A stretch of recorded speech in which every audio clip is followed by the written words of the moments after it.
Presidente Romanelli, oggi in Prefettura è stato presentato un importante progetto sulla sicurezza stradale che si indirizza ovviamente a tutti, ma in particolare ai giovani. Ci spiega l'importanza di questa iniziativa? Questa iniziativa riassume l'importanza di un mondo che coinvolge incidentalità quotidiane, morti, vite, famiglie che soffrono per quello che succede sulle strade.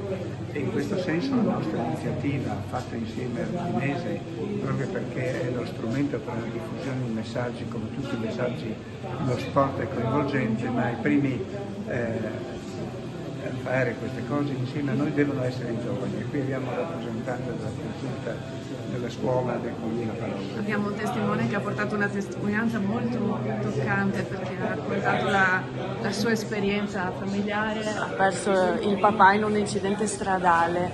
Sì, io sono qua in una doppia veste, la veste rappresentativa come referente responsabile del progetto di collaborazione della consulta provinciale studentesca Giulia sul tema della sicurezza stradale, ma sono qua prima di tutto come giovane, come studente e come figlio.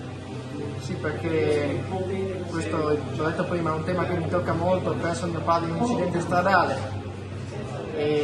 però in generale questo qua è un tema che tocca molto la gioventù. Perché tocca la gioventù? Perché noi vogliamo che chi si mette alla guida abbia dentro di sé la responsabilità non solo della sua vita, ma la responsabilità della vita di tutti.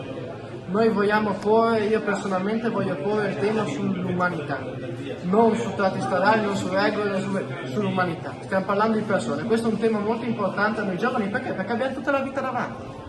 Ecco quindi che il nostro progetto, la nostra iniziativa è quella di portare una sensibilizzazione che già parte da noi giovani e vogliamo portare a chi al giorno d'oggi, quindi agli adulti, mettiamola così, e nel tempo a venire saranno Grazie per questo, Grazie. questo profilo di sensibilizzazione vera, umana. Grazie.